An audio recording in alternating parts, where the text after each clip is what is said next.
Great. Thank you so much for joining us. As Helen said, my name is Dan. I'm part of the leadership team here at the church. And this morning, it's a strange message for what we call a Vision Sunday, because I want to talk about the epidemic of loneliness. It's a really motivating message. We're going to next week start on the book of James, and throughout the spring term up to Easter, we're going to be walking through the book of James, and it's going to be a really great series. But towards the end of 2021, I felt God start to stir something in me around this whole area of loneliness. I came across a book that was written by an author in America called Susan Metz, and she wrote the book. It was called The Loneliness Epidemic, and she's a researcher. She's done extensive research in the United States of America, and what she defined loneliness as was the distress someone feels when their social connections don't meet their need for emotional intimacy. The distress someone feels when their social connections don't meet their need for emotional intimacy. Loneliness is a lack of connection. For some people, that might be a moment that they feel when they used to, oh, I like that voice. I like deeper. The moment they feel when they're used to being around people and they're suddenly alone. But for others, it might be the other end of the spectrum, and this loneliness they feel because they're by themselves all of the time. Loneliness creates in us this desire for connection, this desire for fellowship. We want people we can call friends. And the issue is that right now, for so many of us in society, but also probably in the church, those desires for fellowship are being unmet. We live in a lonely world. In this research that Susan Metz did, she found that pre-pandemic, 1/3 of US adults reported that they felt lonely at least some of the day, and over half felt lonely at least once a week. What Susan Metz found was that when we think of loneliness, we often think of we have a particular profile in mind. Often it was someone who was elderly. She found them slightly unattractive, and someone who is isolated. That's what we have in mind when we think of someone who is lonely. But in her research, what she found was actually the two groups of people who were most lonely were young adults and singles.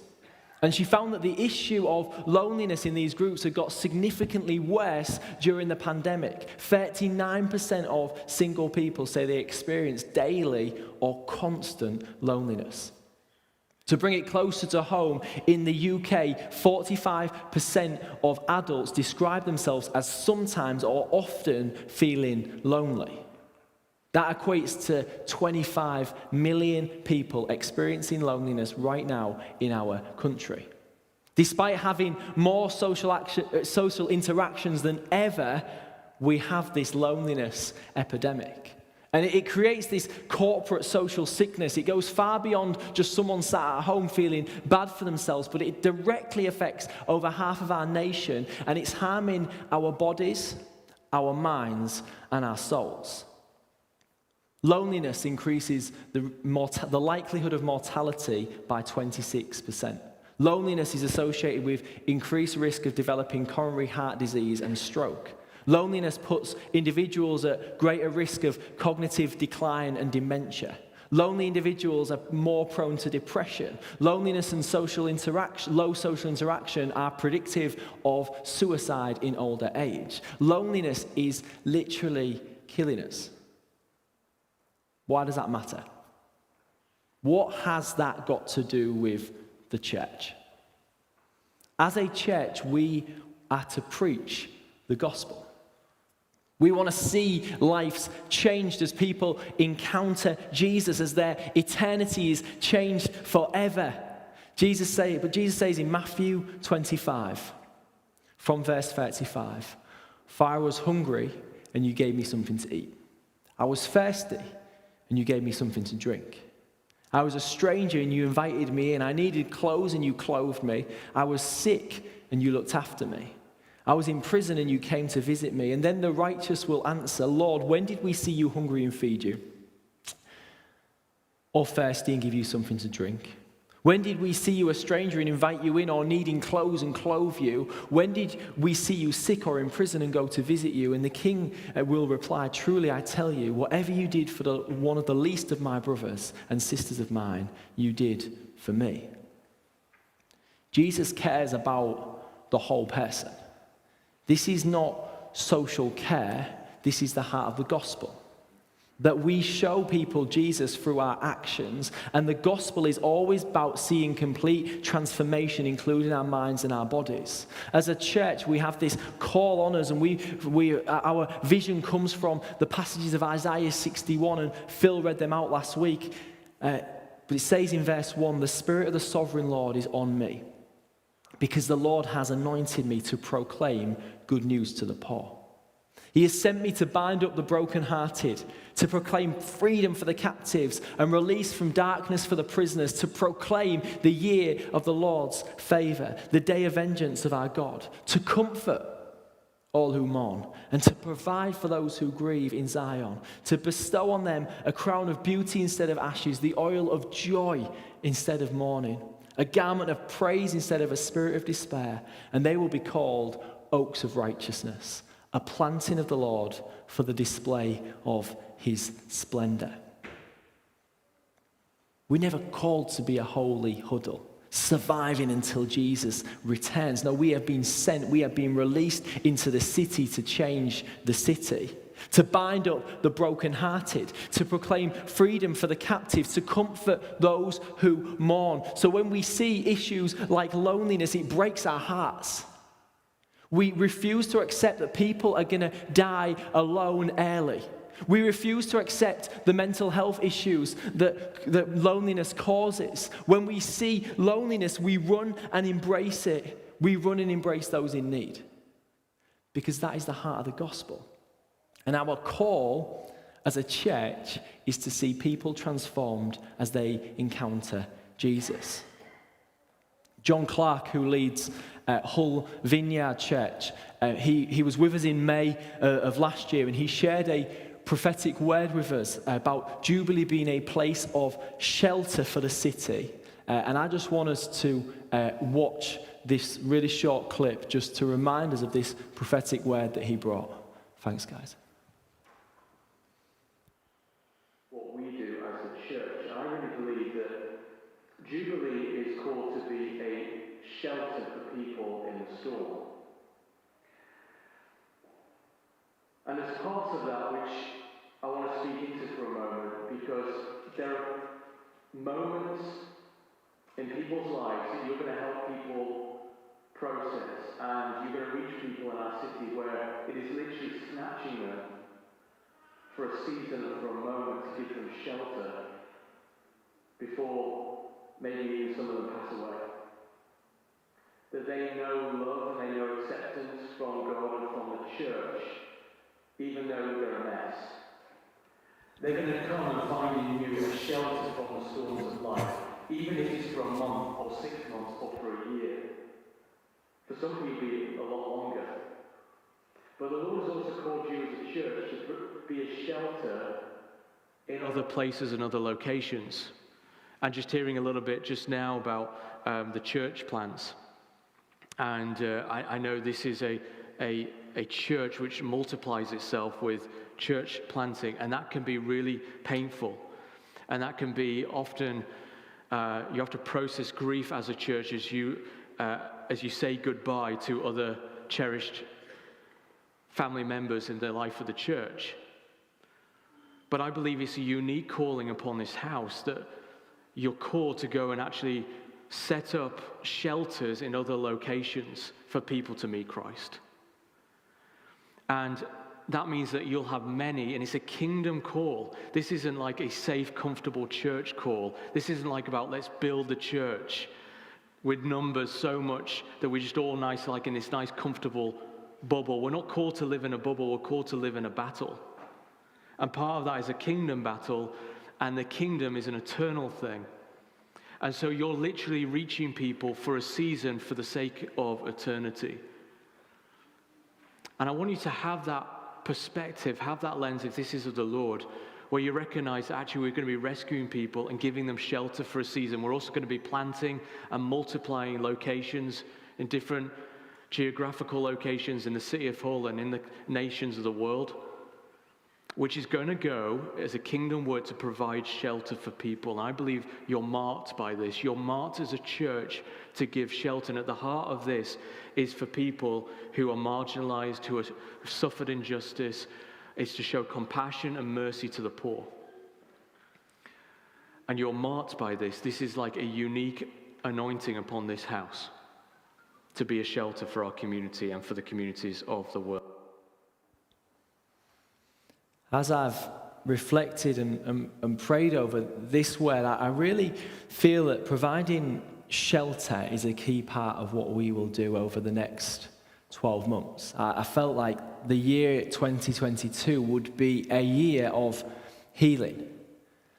That this would be people healing from the events of the pandemic, but I felt this was deeper and it involved healing for us as those inside of the church and those outside of the church. And one of the major areas that I believe needs healing is those wounds of loneliness. That being a refuge means creating space and spaces where people can find refuge, shelter, the time and the support to heal. You see, the answer is not that we aim to reduce loneliness. It needs something deeper. The system is broken. We don't need a plaster. We need transformation. We need to create space where people can belong, that they can call home, where real friendships are developed, where the love of Jesus is shared in community, where they experience hospitality, and as we walk with them through life, we share Jesus with them. They can experience the healing and the transformation that only Jesus brings. It says in Psalm 139 that each of us are fearfully and wonderfully made in the image of God and made to be in relationship with Him. And what we are to do is to create space for people to encounter Jesus and be transformed. The world is hurting. Our city needs healing. And yet we know, because we have experienced it ourselves, that our souls have amazing capacity for recovery when we find our home in God and when we receive His grace. And what I'm talking about is not groundbreaking. It's no new strategy. This is what the early church was. It's what churches should always be. In Acts 2 from 42, it says of the early church, it says they devoted themselves to the apostles' teaching and to fellowship, to the breaking of bread and to prayer. Everyone was filled with awe at the many wonders and signs performed by the apostles. All of the believers were together and had everything in common. They sold property and possessions to give to anyone who had need. Every day they continued to meet together in the temple courts. They broke bread in their homes and ate together with glad and sincere hearts, praising God and enjoying the favor of all people. And the Lord added to their number daily those who were being saved. What marked the early church, what made them attractive to the community, to the outside, was the community. This word, koinonia, which is more than just socializing.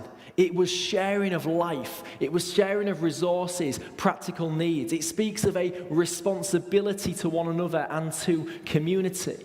They devoted themselves to teaching. There was doctrine and there was substance to who they were, but it was connected to community. They recognized that God has reconciled Himself to them, that they could be in relationship with God again, but it also meant that because of the cross, we are reconciled to one another. We have been saved by the grace of God through the work of Jesus, and we are being added into a family. What we do as a family and who we are as a family really matters. So what does it look like to create a community that welcomes people in? It gives them a space to belong and to call home, to be that refuge, that shelter where they can receive healing. And I want to talk for the rest of this morning on two areas that I would love us to excel in this year. And firstly, they are authentic community, and secondly, inconvenient hospitality. So firstly, authentic community. 1 John 3 verse 14 says, we know that we have passed from death to life because we love each other. Anyone who does not love remains in death. The marker here in this passage for our salvation is our love for one another. If we want the lonely and the broken and the hurting to find a home, then we must present an alternative to their current reality, which is compelling. To love one another in a way that makes people want to be part of us. Yes, we're going to rub each other up the wrong way. But we have to hold short accounts. We have to be quick to ask for forgiveness. We have to be outrageously gracious with one another. Leading the church during a pandemic hasn't always been the easiest.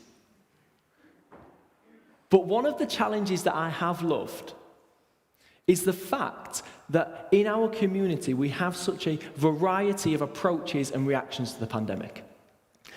And the reason I love that is because it shows we're diverse. It shows that we can have different views and we can have different experiences, and yet when we come together we are united because of Christ. Right now, there's so much going on in our world that can divide us. The potential for division is huge. Just, if you want to know that, just maybe type on Facebook this afternoon, maybe just ask the question, should Christians have the vaccine? Watch it go. You know what? Let's have different views on things. Let's honor one another. Let's celebrate our differences. And yet, let's remain united over the gospel. And part of authentic community is it needs physical presence. I'm so thankful for Zoom and YouTube and online church. These things have allowed us to keep connected at a time when we couldn't. They still do. I love the fact that I can have a meeting that doesn't need face-to-face, and within 1 minute of the meeting, I can be downstairs watching Traffic Cops on Channel 5. I love it. I love it. Yeah, that is all I do, Mac. Honestly, it is. Just ask my wife. That's how I roll. I love that we can use technology to communicate. I wasn't meant to say that. I don't know what happened there, Rach. I'm sorry. I love that we can share and communicate information really easily. I love that we can listen to worship from around the world. I love that I can listen to podcasts and I can listen to great preachers. There's no shortage of church content out there. The danger is that if church becomes about content, then it becomes a commodity. If church becomes about the best preachers, the best live feed, the teaching that hits your preference, even watching church at a time that is convenient for you, then it's not community. It's community that is what is most needed. I think we all, if you serve in church life, I think we all enjoyed serving a little less. I think we all enjoyed not having to travel. Maybe wearing your PJs to attend church. I know some of you did. The problem is, the greatest growth in my life has not come from a chat feed. The greatest growth in my life has not become from listening to a sermon in bed or catching up on church just before life groups so I feel like I can talk about it. No, it's when I've been prayed for by a church member. It's when I've encountered the Holy Spirit. It's when I've seen that person who's really struggling, singing their heart out in worship. It's been when the Holy Spirit has moved and God has spoken to us corporately. It's been when I've been in that difficult place and someone has come alongside me and encouraged me. It's been about the baptisms, the testimonies we've heard here. It's been about when I've preached and I've poured my heart out, and then afterwards I feel discouraged and someone's just come alongside me and said, keep going.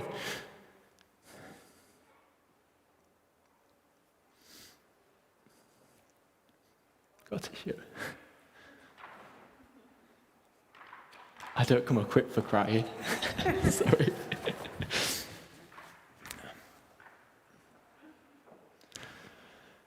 Please just hear this. I know there are genuine reasons why people are not able to be physically present right now. I get that. I know Sundays are everything. I know there's reasons people are vulnerable. I know it all. I know it. And we're going to continue to stream online services because it enables those who are vulnerable, those who are working away, those who are ill to be present. My concern, please hear this, if you're watching online today, my concern is not for those people. My concern is for the people who haven't regularly attended in 2 years. My concern is it's going to be really hard getting back into it. My concern is for those who use Sundays for other things and are happy to come once a month. My concern is for those who are happy catching up with content midweek as if it's a TV series that you've missed. You are not a consumer. You are a member of the family. And as we are present with one another, we find ourselves growing together. Discipleship happens in community. When Jesus wanted to equip and transform people, he created community. That's what he did with his 12 disciples. Being a disciple is not about knowledge, it is about relationship. Within our life groups and within our clusters, we are trying to create spaces for community and discipleship because they happen together. I've cried, so I might as well be honest. I got a little bit tired of people speaking of life groups as socials when we launched it in a negative way, as if somehow meals were less spiritual than Bible studies. As Christians, we like to categorize hospitality and friendship as something less serious and important than spiritual formation. But if we see this link, spiritual formation and discipleship, as something that happens together, they're essential together. To be social without to be spiritual is to miss the mark. But equally, to have a desire for discipleship and not an equal desire to be in community, then it will always prove less effective. Community demands presence. If we're going to be a welcoming community to the city, then we need you in the room. At church on a Sunday, at your life group, at your cluster. Online church is a great way for people to find us. There are plenty of people here who have first watched online and then they've walked into the room. We use online church and we will continue to use online church as a gateway into community. It is a great front door. It is a terrible living room. If you are new, you can tune out for a moment. Permission granted. We need to make sure that we are welcoming to those who come in. I know it's difficult with masks, but you can still go and introduce yourself to someone. You can still stay 2 meters away. You can still exchange numbers and connect during the week. This is our home, and when people come in, we want them to feel welcome. We want them to see authentic community. And this leads me to our second focus, and that is inconvenient hospitality.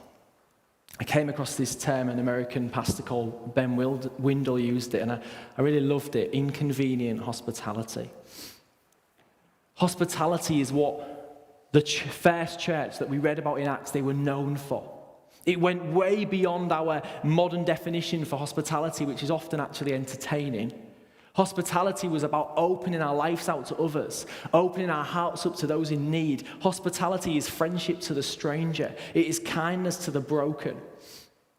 Ben Windle says about hospitality, he says, true hospitality is inconvenient. Not just on a practical level, but on an emotional level. I'm not sure true community begins until we are willing to be inconvenienced ourselves for each other. If we're going to be a place of shelter, then it is going to demand a lot of us. People's lives are messy. Being a shelter will demand our time, it will demand our energy, it will demand our resource. We will encounter those people who are completely blown away by community. They're completely blown away by our hospitality. They stick around, they encounter Jesus, they stand here and they give their testimony and we baptize them and we celebrate and we say, isn't that amazing? But for every one of those, we will find a ton of people who will come, they will take from us, and they will leave the mess as they leave. If we have a mindset of what does church do for me, what do I gain from being here, then we will never be willing to be inconvenienced for those in need. We are contributors, not consumers. And so we instead need to ask, what difference can I make today? For those in the church who you know need support. For those people in your street or in your workplace. For those coming to church to access those activities that Sue shared about. We serve a God who laid his life down for us. And he offers us the chance to do the same for others. Part of this is serving in church. And I would ask you to consider how you're going to contribute in that area this year. But also, what does it look like for you to be inconvenienced for others throughout your week? Inconvenient hospitality also involves how we use this building. In some ways, this building is very inconvenient. It's a large building to staff. It's an old building to upkeep. Some days I do think about what it would like to have a new build or just to hire a school. But I quickly find myself being reminded of the incredible provision God gave us to buy this building in the first place. The amazing location it is for reaching the city. The incredible things that we have seen God do here. The heritage that we build upon when we look at the stories from the Methodist Church who first built this and what they have seen God do to advance the kingdom. And I look at the foundations we build upon, and I am amazed that God would entrust this to us. This year marks 10 years since we moved in. And in the coming months, we're going to be doing things to mark this anniversary, to celebrate all that God has done. But now we look forward and we look to what God is calling us to. How can we use this space to extend a welcome to the city? How can we demonstrate hospitality that demands something of us and is inconvenient? After the last couple of years and during the last couple of years, we've begun to dream about how we can use this space to reach the city. And God began to give us a bigger vision about what it means for Jubilee Central, this building, to be the best community space in the city. That it is a space that we meet as church. It is a space where we run initiatives like Jubilee Life College and TLG and Big Issue and Hull Food Bank, and we support those in need in our city, and we are a shelter for those in need. But then it is also a place where people find belonging, where those experiencing the trials of life, those experiencing loneliness, come and find a community, a welcome, love that enables them to meet Jesus. We've been dreaming about how we make this building more welcoming, about refurbishing spaces so they are better for community groups and businesses to use. And the biggest plan is we're relaunching the Full View project, as we shared a few months ago, which is going to install a community space and a cafe in the front of our building. We're going to install floor-to-ceiling windows on the ground floor so people can see into our building, so people know we are here.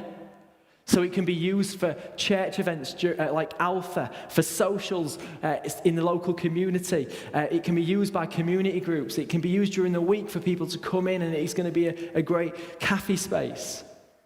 And the aim is that we want to create a space that is a living room for the church throughout the whole week. A real community hub which enables us to welcome people into church, and it gives us the chance to invite people into community. It's a huge job. We're just at the starting points now of raising 250,000 for the cafe and over 200,000 for other works in the building. And we're going to be exploring lots of ways and lots of sources for how we're going to fund this. But part of this will come from you as church members. We're praying that the whole project will be funded and completed by the end of 2023. That's my faith target, 2 years. And so that means we're going to have, over the next 2 years, we're going to have 2 of our gift days. And on the 6th of March this year, and then one a year later, we're going to be having a time where we ask church members to give towards this project, making these dreams become a reality. And we're going to be sharing more over the next few weeks, but I would love you right now and the coming weeks to prayerfully consider how God is asking you to partner with this gift day. For some, it's going to mean giving a few pounds. For others, it might be choosing to give a monthly amount. But we're also praying for some large figures in this church, in local businesses, local people in the community, some large figures that will really help give this project momentum. We have this privilege of partnering with God in the work that He is doing in our city. As we embrace authentic community, as we embrace inconvenient hospitality, I believe we will create a space for the lonely in our city to find a home. Let us not look at the world and despair today. Let us look to our Saviour, who loves our city and the people in it. And He desires to be in relationship with them. How many people are out there waiting for that invite? Desperate to know who this God is and waiting for someone to invite them in. Would you stand with me?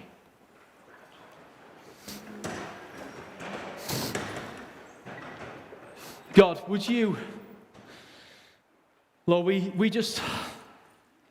know you could do it without us, and yet you choose to use us. And so, Lord, right now I ask, would you use Jubilee to be a place of shelter for the hurting? Would you use Jubilee to be a refuge for the broken? Would you use Jubilee to be a place where people could call home?